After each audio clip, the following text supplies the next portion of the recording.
The road to the village was barely a road at all, just a faint track winding through endless hills, the kind of path that seems to exist only in stories or old memories. It twisted and turned, sometimes vanishing beneath wild grass, sometimes reappearing as a ribbon of red earth. Our vehicle bounced along, leaving the last paved street and all signs of modern life behind. The hum of the city faded, replaced by the rhythmic jostle of tires over stones and the occasional call of a distant bird. With each mile, pylons and wires disappeared, as if we were traveling through time.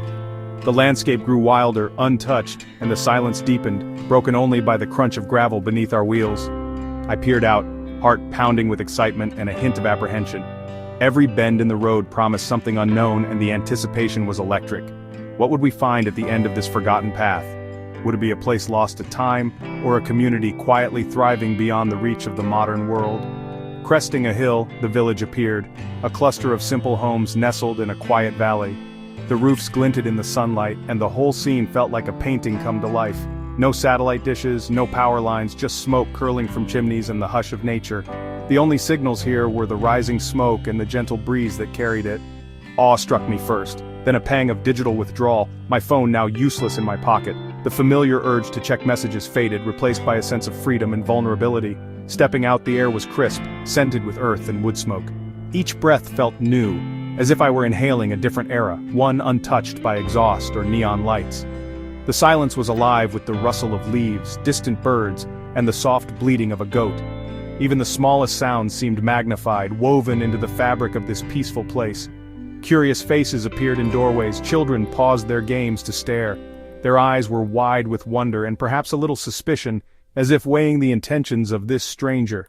Life here moved at the pace of the sun and seasons. There was no rush, only the steady rhythm of hands working the earth and voices calling across fields. My guide introduced me to the village elder, her face lined like the hills we'd crossed. Her eyes held stories of decades, and her presence commanded quiet respect. She welcomed me with a steady gaze and a cup of something warm and herbal. The drink was fragrant, unfamiliar, and comforting all at once, a taste of the land itself. In that simple gesture, I felt a deeper welcome than any I'd known. It was an invitation not just into her home but into a way of life shaped by patience, tradition, and quiet strength. The journey was over, but the real adventure was just beginning. Ahead lay days of discovery, learning, and connection, a chance to step fully into the timeless rhythm of this remarkable land. That first evening, I instinctively reached for a light switch that wasn't there. My phone was a blank mirror, useless in this world without signals. The digital chatter of my mind faded, replaced by the crackle of fire and the glow of oil lamps. I sat with my host family, noticing the firelight in the grandmother's hair, the mother's focus, the father's quiet work. Life was stripped to its essence. Anxiety crept in. What was I missing out on? But the world would turn without me. As the evening wore on, peace replaced anxiety. My senses awakened, the fire's warmth, the stew's aroma, the presence of others. I wasn't missing out, I was tuning in. Here, there was no network, but the one between people. The present moment was all that mattered. I began to understand the gift of being truly present. In the village, the day begins with dawn's gentle light, painting the rooftops in gold and stirring the world awake. The crow of a rooster echoes through the quiet, signaling the start of another day filled with purpose and routine. Life here follows the sun. As soon as the first rays break the darkness, work begins. Fields are tended, animals are fed, and the village stirs to life. I joined women and children on their daily walk to fetch water from a spring, a ritual that is as much about community as it is about necessity. Along the path, laughter and gossip filled the air, stories were exchanged, friendships deepened, and every drop carried home was a testament to their resilience. Back home, fires were carefully tended, the hearth glowing at the heart of each house, a place where warmth, nourishment, and family all come together. Food was prepared slowly by hand, over open flames, with recipes and techniques passed down through generations. The air filled with the scent of baking bread and simmering lentils, promising comfort and sustenance after a morning's work. Life here moved in a communal rhythm. Neighbors gathered to mend roofs, harvest crops, and share both burdens and celebrations, knowing that together, they could weather any storm. In the afternoon heat, people gathered under a great tree to rest, talk, and simply be together, finding shade and solace in each other's company. Productivity wasn't constant, Here, balance was valued, and rest was seen as essential, not indulgent. They worked hard, but also made time for connection, with each other, with the land, and with the rhythms of nature that shaped their days. It was a wisdom we've largely forgotten in our hurried lives, a sense that true wealth lies in relationships and shared experience. Here, survival depended not on distant institutions, but on the strength of community and the willingness to help one another. The bond was powerful, woven from daily acts of fellowship, trust, and the simple joy of living side by side. One evening I found myself sitting quietly with Sonam, the respected elder of the village. The gentle flicker of the oil lamp cast soft shadows across her face, highlighting the lines etched by years of laughter and loss. Her eyes, deep and calm, seemed to hold the stories of generations, reflecting a serene wisdom that only time can bring. Through my guide, I asked Sonam if she ever felt her village was missing out on the marvels of the modern world, things like electricity, the internet, or the constant hum of city life. She smiled gently, her voice warm and steady. We have our own wonders here, a baby's first cry echoing through the house, the return of the monsoon that brings life to our fields, a story told well on a rainy night. These are the miracles we cherish. Sonam explained that while they knew of cars, televisions, and the world beyond the mountains, they didn't feel deprived or left behind. Their lives were full in different ways. Your world sounds loud and fast, she said, her gaze steady. Do you have time to notice if your neighbor is sad or if a friend needs help? Her questions lingered in the air, gentle but profound. She wasn't judging, just observing the differences between our worlds with quiet curiosity. Later, I spoke to Tenzin, a young man who had once visited the nearby town and seen a television for the first time. It was exciting, he admitted, but when I came home, I felt strangely empty. Here we talk, we laugh together. The television talks, but it does not listen. It cannot share a joke or comfort you when you are sad. Tenzin felt that technology, while fascinating, could sometimes build invisible walls between people, making them feel alone even in a crowd.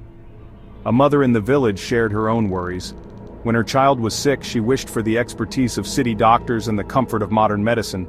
But she also said, "Our children are not strangers to us. They play outside, inventing games with stones and sticks. Their imaginations are their greatest toys. Are city children as free, or do they play behind screens?"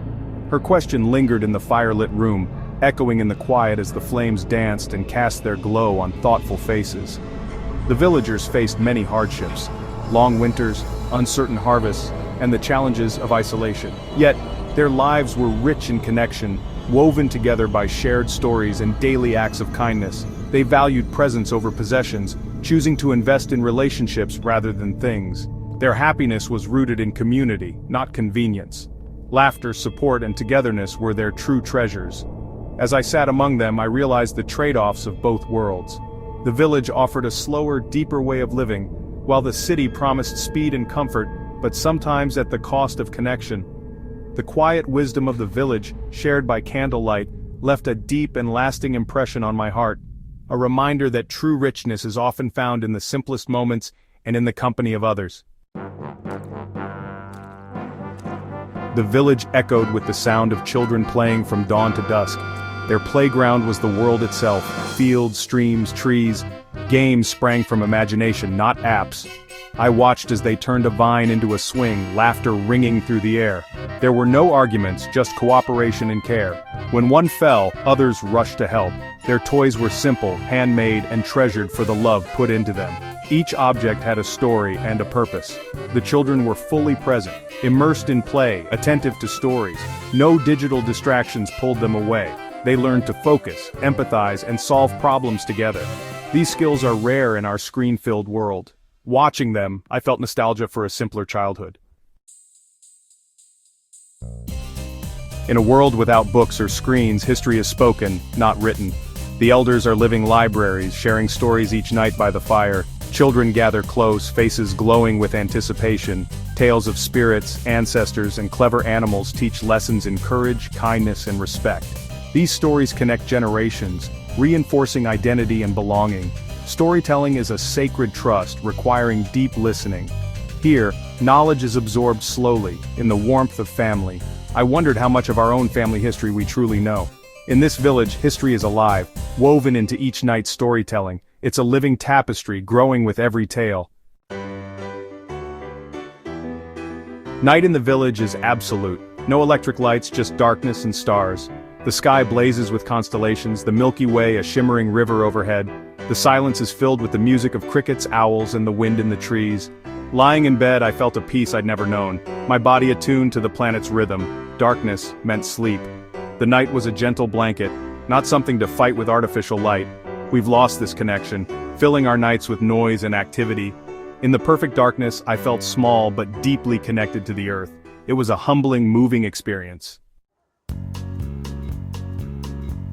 It's easy to romanticize village life, but their days are hard, uncertain harvests, little medical care. Yet, they possess something we're losing: deep community, connection to land, and presence in the moment. They have less, but in some ways, they are richer. My own life is comfortable but often noisy and lonely. We connect through screens yet feel disconnected. The paradox of modern life is clear. The lesson isn't to abandon technology but to be intentional. Put down the phone, be present, value community, spend time in nature, listen to silence, look at the stars, appreciate simple things: a meal, a story, a warm fire. The villagers remind us what is truly essential. Their way of life is a mirror, asking us what we've sacrificed for progress. We can learn to reconnect with each other and with the world. Departure came too soon. The village moved in its gentle circle as I prepared to leave. The elder, Sonam, pressed my hands. "Do not forget the quiet, carry it with you."